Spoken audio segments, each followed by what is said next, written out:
A segunda sessão do Simpósio de Conjuntura, essa sobre conjuntura econômica. Tivemos ontem aqui nessa sala já a sessão de conjuntura política. O professor Brasil, que aqui estava nela, até mandaram ele para a sessão de economia, ele obedientemente veio. Né? E hoje damos seguimento com a sessão de conjuntura econômica. Eu tenho aqui à minha direita o Luiz Fernando de Paula, da UERJ, e à minha esquerda a Flávia Schein, da Federal de Juiz de Fora, e o Marcos Fernandes, da FGV de São Paulo, meu colega, por sinal. E, como podem ver, com um penteado parecido com o meu. Né? Eu vou dar início, então, acho que a gente pode ter alguma coisa como 20 minutos, um pouquinho mais, um pouquinho menos, para cada um dos expositores, e ao final a gente abre para o debate. Então, eu começo aqui com o Luiz Fernando de Paula. Bem, em primeiro lugar, tem que me acostumar aqui eu gostaria de agradecer o convite de participar da Unbox, poder compartilhar com vocês, né, uma análise de conjuntura econômica. Eu sou um macroeconomista, tá? E vou fazer uma análise macroeconômica da conjuntura econômica. Tá? E sempre quando a gente, em economia, fala de conjuntura, a gente tem um viés de mostrar bastante dados. Né? Então eu vou cumprir esse figurino, né? Vou tentar contar uma história, uma análise da conjuntura econômica brasileira, com base em dados que eu vou mostrar para vocês. Você pode passar, por gentileza? Inicialmente,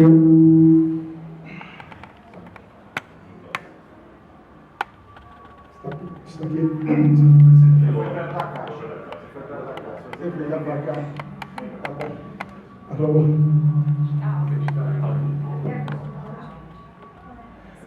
Eu vou mostrar alguns fatos estilizados da economia brasileira. Vou fazer uma avaliação e balanço da política econômica Lula, Dilma, Temer, fazer uma rápida passada na política econômica. As razões, vai estar implícito uma discussão sobre as razões para a crise atual. Esse é um assunto que eu tenho refletido, né? Vou escrever já estou encomendado um paper sobre isso. E, enfim, mostrar algumas perspectivas para a economia brasileira. Bem, primeiro, a título de provocação, né, interessante essas duas capas de Economist de novembro de 2009 e uma de setembro de 2013, o Brasil, né, takes off, né, decolando, né, e o Brasil, né, blowned, aqui ele caindo.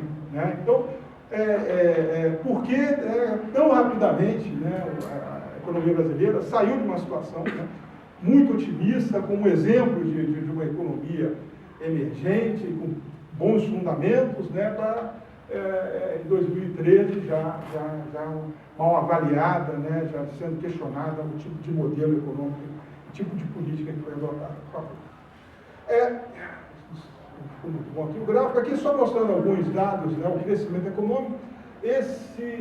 O azul é o comportamento do PIB, né, o comportamento da economia brasileira marcadamente no comportamento de stop and go. Nós tivemos um boom de crescimento, né, particularmente aqui em 2004 a 2008, ele foi interrompido pelo contágio da crise mundial, retornou a um crescimento elevado, ainda que reduzido, em 2010, 2012 até 2013, e em 2004 e 2015, a partir de 2014, particularmente, com uma forte redução no crescimento econômico. A taxa de crescimento PIB médio em 2004 e 2013 foi de 4%, a taxa de crescimento média em 14 e 15 foi de praticamente menos 2%, quer dizer, diminuído. Né?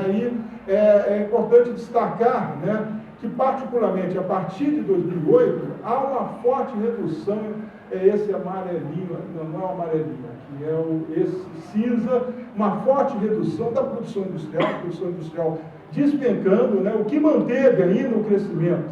Enquanto que nesse período inicial, todos os setores cresceram, né, agricultura, serviço e indústria, né, a partir de 2009, o setor que particularmente segurou o crescimento do setor de serviços. Depois eu posso falar um pouquinho mais sobre isso, por favor. Aqui é a contribuição do crescimento do PIB. Esse é um gráfico de um trabalho que eu peguei, a coautora fez esse gráfico, não ficou um gráfico muito bem formatado, né? Mas só para chamar a atenção o seguinte, esse azul escuro aqui, aqui são os itens de demanda, qual é a contribuição desses itens de demanda tem para o crescimento econômico. Tá?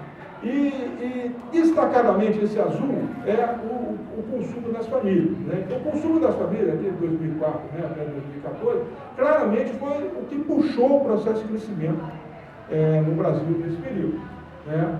Todos eles desaceleraram durante o contato da crise, né? E voltou com força o crescimento, todos eles cresceram. No período inicial, as exportações líquidas são exportações menos importação. Elas tiveram uma contribuição no início do crescimento, mas depois ela passou a ter, na maioria do tempo, foi um fator que contribuiu negativamente. Né? O crescimento do capital fixo, do investimento, que é o verdinho, ele, de certa forma, ele cresceu um pouco a reboque do próprio crescimento do consumo, que o consumo cresce, é natural que você ocupe capacidade. No segundo momento, os empresários aceleram a capacidade ociosa ocupa e eles aceleram o investimento. Teve esse. É interessante que o investimento caiu durante a crise, voltou rapidamente, mas ele foi o fator principal da desaceleração econômica que tem ocorrido, né, nesse período aqui. Claramente é o que puxou. O consumo demorou mais a cair, né, a sua contribuição começou a cair, e mais recentemente o consumo puxou também para baixo. Por favor. A taxa de inflação, né, tivemos a taxa de inflação aqui, é o IPCA, estou dividindo aqui comercializáveis e não comercializáveis. Os bens comercializáveis são aqueles bens que podem ser importados, né? E os bens não comercializáveis, em geral, a principal contribuição são os serviços, e eles não sofrem concorrência externa, né? E é interessante, né, que aqui tivemos uma forte redução, o azulzinho é o comportamento diferencial, uma forte redução, né? Ele foi puxado fortemente pela queda dos comercializáveis, a inflação no início do governo Lula, no qual contribuiu sobremaneira a apreciação da taxa de câmbio, né? Vou falar sobre isso. A taxa de câmbio teve uma contribuição importante nesse processo de apreciação. Isso voltou, depois cresceu, né, a partir daqui de 2008, voltou a cair. Tivemos mais ou menos uma inflação um pouco acima da média, né, da meta, a meta é 4,5%. A inflação, tivemos uma taxa de crescimento médio de 5,3% do IPCA, mas a partir de 2011, 2015, claramente a gente nota uma tendência de crescimento, né, do IPCA. Particularmente aqui em 2015, né, nós temos um choque de custos muito elevado em função da recomposição do preço de energia e de petróleo, mas já vinha aqui tem uma série, eu poderia discutir uma série de coisas aqui, mas eu gostaria de chamar a atenção, né, tem alguns choques de oferta que estão por detrás desse comportamento da inflação, tem uma questão de indexação. A economia brasileira ainda tem resquícios de indexação financeira, de indexação de contrato, de indexação formal. O próprio salário mínimo funciona como um mecanismo de indexação da economia, né? E também o fato de que, nesse período, né, de crescimento da inflação, o crescimento dos setores não comercializáveis puxou mais a inflação para cima. Né? Isso tem a ver com o quê? Tem a ver com os estímulos dados ao consumo, né, que acabam rebatendo no setor de serviços, e o fato de que o salário mínimo ele é um salário base importante como custo no setor de serviços e acaba impactando no setor. Então, de uma forma muito simplista, chamar a atenção que tem um fator distributivo de renda por detrás da inflação no Brasil. Né? Você tem uma redistribuição de renda forte, né, em termos de rendimentos de trabalho, nesse período é natural, né, que as pessoas com uma renda maior vai consumir relativamente mais bens não comercializáveis e serviços do que bens comercializados. Isso acaba tendo algum impacto sobre a inflação, por favor. Aqui o índice de Gini, queda do índice de Gini, ela, na realidade, ela vem já da época do Fernando Henrique, crescendo, mas ela se acentuou sobremaneira, né, durante o governo Lula e depois o governo Dilma, né, embora trabalhos recentes feitos pelos técnicos do IPEA mostram que, analisando os dados do imposto de renda, que é diferente, isso aqui são rendimentos de trabalho, né, a partir da PNAD. Outra coisa é você pegar os dados do imposto de renda, né, no qual você tem também os rendimentos de capital. Né? Aí o que se observou? Que, na realidade, nos 1%, né, que ganham maior renda, né, não houve perda. Eles aumentaram até 2008, depois mantiveram a sua participação na renda. Quem estava por baixo da pirâmide também cresceu. Quem achatou é quem ficou no meio. Né? É bastante razoável pensar que numa política de juros, né, extremamente elevada, em termos de juros reais, extremamente elevado, quem tem posse de riqueza financeira valorizou o seu patrimônio e, por conta da política de salário mínimo, que estava por baixo subiu, achatou quem estava no meio. Tá? Por favor. Aqui é um fator, e uma coisa interessante, isso é a relação reservas cambiais dívida pública externa. Aqui está meio ruim, mas aqui é por volta de 2008 que você já tem mais de 100%. O que isso significa? Quer dizer que com a política de acumulação de reservas, o governo fez uma política de acumulação de reservas, ao mesmo tempo ele foi pagando, aproveitou as condições de liquidez internacional e foi reduzindo a sua dívida externa pública. Né? Então, com isso, esse indicador, reservas cambiais, ele foi subindo. Participação relativa das reservas, quer dizer, você aumentou o numerador e diminuiu o denominador, né? Então ele foi subindo, e aqui só sinaliza aqui. Isso significa que se o Brasil, a partir desse ponto, quisesse pagar toda a dívida externa pública, ele tinha reserva para isso, né? Só para sinalizar. Isso, por que isso é importante? Porque esse tipo de política adotada foi importante na adoção de políticas contracíclicas a partir de 2008 e 2009. Né? Normalmente, quando nós tínhamos uma situação em que o passivo do governo em dólar era maior do que o ativo. Então, quando havia uma desvalorização cambial, isso gerava um custo fiscal para o governo. A partir do momento que você tem um ativo maior do que o passivo, o saldo, o governo passa a ter um saldo credor em dólar. Quando tem desvalorização cambial, ele tem um ganho fiscal. Depois devolveu com a apreciação da taxa de câmbio, mas não interessa. Isso abriu o policy space, o espaço de fazer políticas contracíclicas. Tá bom? Aqui a política do Lula, de forma muito simplificada, né? Tivemos um boom de commodities, inicialmente se impactou sobre exportação, está voltando aqui, sumiu uns negocinhos que tinham aqui exatamente igual a isso. Tá? E isso gerou um crescimento econômico inicial. Por outro lado, tivemos a contribuição do crescimento da exportação líquida, particularmente até 2008, depois as exportações líquidas foram caindo, junto com a entrada de capitais, levou uma apreciação da taxa de câmbio.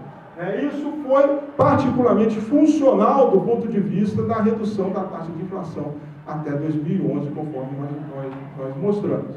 Né? Por outro lado, a redução da taxa de juros, a taxa de juros alta, mas foi relativamente, em termos nominais, uma redução importante, em termos reais também. Né? Isso gerou um aumento da renda real e, junto com o crédito, forte aumento dos créditos das famílias. Né? Tivemos a criação do crédito consignado em folha, que reduziu, né, a taxa de juros para o crédito pessoal, e isso aumentou, né, bastante o volume de crédito. Com isso, o consumo foi a grande vedete do processo de crescimento, conforme nós mostramos no gráfico anterior, mantendo uma inflação relativamente baixa e um crescimento econômico elevado. Né? Mas tem problemas aí que eu vou mostrar. Por favor. Aqui é importante destacar que, em termos de indicadores fiscais, a política do Lula foi manter superávites primários elevados. Né? Então, particularmente nesse início, né, adotou uma política mais ortodoxa, né, de manter. Houve uma redução em 2009, era de se esperar, fez uma política contracíclica, mas voltou a crescer relativamente aqui em 2010, 2011. 2012. Depois houve, a partir de 2013, particularmente, uma forte deterioração do superávit fiscal, e temos aqui no período mais recente um forte impacto do aumento da taxa de juros. Os juros da dívida cresceu sobremaneira.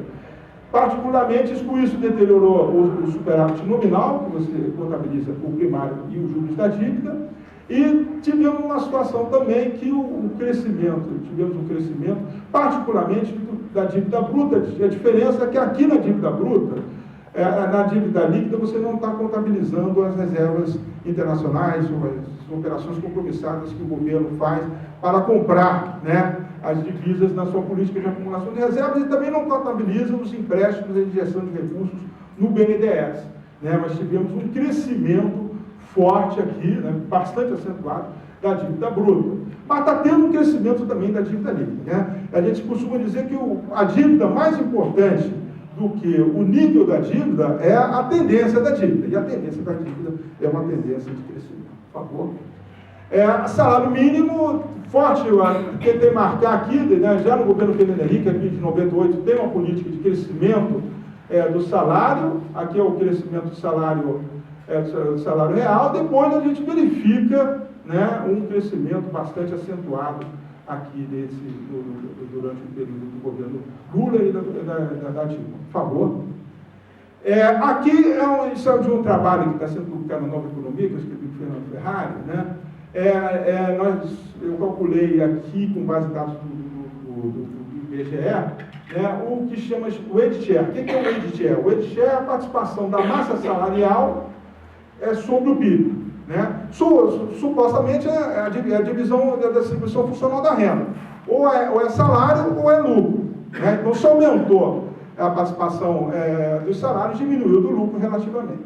Então, o que a gente observa aqui, a partir de 2006, um forte crescimento da participação dos salários, chegando a 45% do PIB.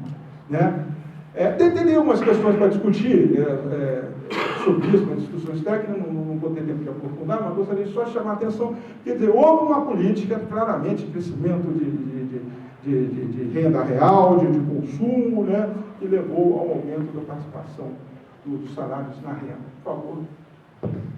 Por outro lado, aqui começam alguns problemas, a relação de taxa de câmbio e salário, aqui a taxa de câmbio nominal e salário, houve uma tendência de apreciação forte que causou uma forte deterioração,